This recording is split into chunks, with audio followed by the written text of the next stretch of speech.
Right, let's jump straight into this explainer on the wildly debated, visually groundbreaking new series, Spider-Noir. This show is absolutely dominating the conversation online right now, and today we're going to unpack exactly why it's tearing the fanbase in two. Whether you're a hardcore comic purist or just a casual fan, this series is completely flipping the script on everything you thought you knew about the web-slinger. We're kicking things off with this genuine moment of shock from a fan online. And honestly, I love this because it perfectly captures that absolute cognitive dissonance casual viewers felt watching a Spider-Man who actually kills.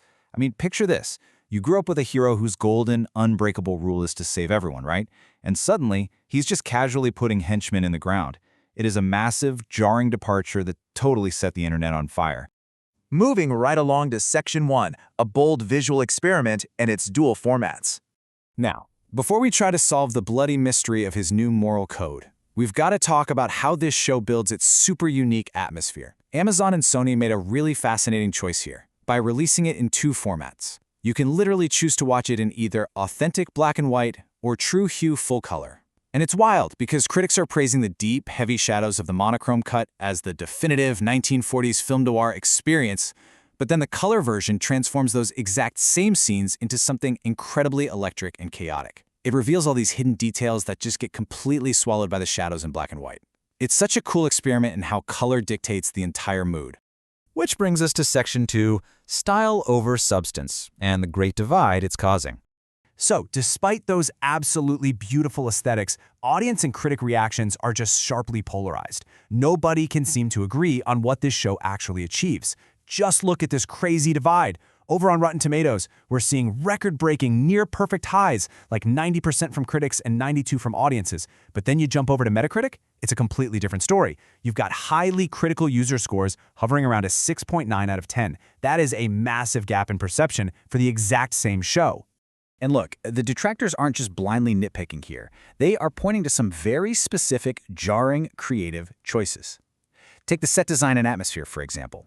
Viewers have heavily criticized seeing rain pouring down during brightly lit daytime scenes, which, honestly, totally breaks that gloomy noir illusion.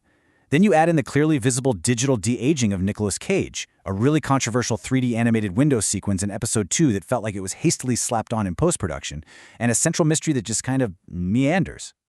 Even some of the professional critics are echoing these exact same audience frustrations. Variety made the argument that the gorgeous cinematography is basically just a smokescreen being used to mask a very thin, repetitive vigilante story. They're essentially asking the million-dollar question. If you strip away the moody black and white filter and the cool trench coat, is the actual detective story underneath even engaging? But hold on, because on the flip side, supporters are vehemently defending the show's pacing. They're celebrating it as this much-needed, character-driven departure from all the formulaic superhero media we've been getting lately. For them, it's not supposed to be some action-packed thrill ride. It's a slow-burn character study anchored by a brilliant lead performance leaning all the way into the classic tropes of the old-school detective genre. All right, on to Section 3, the Spider's lethal methods and the explosive Episode 2 debate. Okay, let's dive into the absolute most heated debate happening right now. Episode 2. Fans who only know the mainstream web-slinger were just stunned to see our protagonist casually using lethal force against Silvermane's guards. I mean, going full Punisher mode instead of going out of his way to tie them up with webs and leave them for the cops? You can practically hear the expectations shattering for casual viewers right here.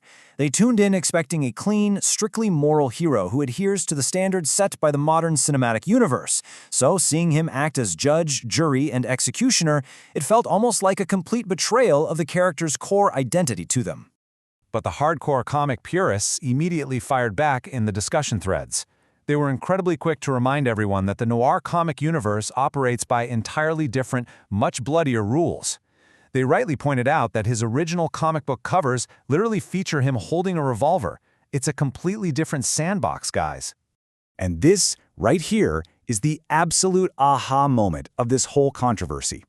This isn't some bright-eyed kid from Queens. We are talking about a traumatized military veteran fighting for survival during the Great Depression. Once you understand his background in the trenches of World War I, his absolute lack of hesitation to use lethal force against active threats makes complete, grounded sense. Let's move to Section 4, Comic Accuracy versus Adaptation, as we dig into the deep lore. So, to really reconcile this series with traditional tropes, we have to look at the character's DNA. The showrunners deliberately distanced themselves from Peter Parker. By officially naming him Ben Reilly, a name that comic fans know very well, they instantly signaled to the audience to drop all their Peter Parker expectations. And this was a brilliant move, because it allowed them to craft a much darker, gritty narrative without ruining the mainline hero's pristine reputation. Also, by isolating Ben Reilly in his own 1933 universe, the creators totally skipped all those cosmic world-ending stakes. In the comics, Spider-Man Noir actually gets heavily pulled into these massive multiversal crossover events. But here, the showrunners wisely dodged multiverse fatigue to focus purely on localized, deeply personal, and brutal consequences. It's just a man, his city, and a wildly corrupt criminal underworld. And that leads us straight into Section 5, redefining the heroic trope through noir fatalism. Spider-Noir is fundamentally rewriting the psychological playbook for television superheroes, and I absolutely love this quote from the showrunner because it completely flips the classic motto on its head. With no power comes no responsibility. It leans so heavily into the sheer crushing exhaustion of our protagonist. He just wants to walk away, and that temptation is an incredibly humanizing element that we very rarely see explored this deeply on screen. By blending superhero fiction with these classic film noir elements, the show delivers something completely fresh: noir fatalism. We're watching a bruised, aging guy deal with failing superhuman abilities and real physical deterioration. There is deep emotional isolation here, and most importantly, there's a total absence of traditional superhero catharsis. He doesn't necessarily win the day, get the girl, or ride off into the sunset. Sometimes, just surviving the night is the only victory you get. Which honestly perfectly explains Nicolas Cage's eccentric, fully committed lead performance. He actually described his approach as 70% Humphrey Bogart and 30% Bugs Bunny. He's injecting this bizarre, animated, yet deeply captivating energy into a super cynical, black and white world. It is a wild tightrope walk that somehow just works beautifully for this broken character. So, as we wrap up this explainer, I want to leave you with this final, provocative thought to chew on. When you completely strip away the bright spandex colors, the youth, and that absolute refusal to kill, does a superhero actually need a strict moral code to truly be super? How much can a beloved character evolve and adapt to a dark world before they just become someone else entirely? I highly recommend you watch the series and decide that for yourself. Thanks so much for learning with me today, and I'll catch you in the next explainer.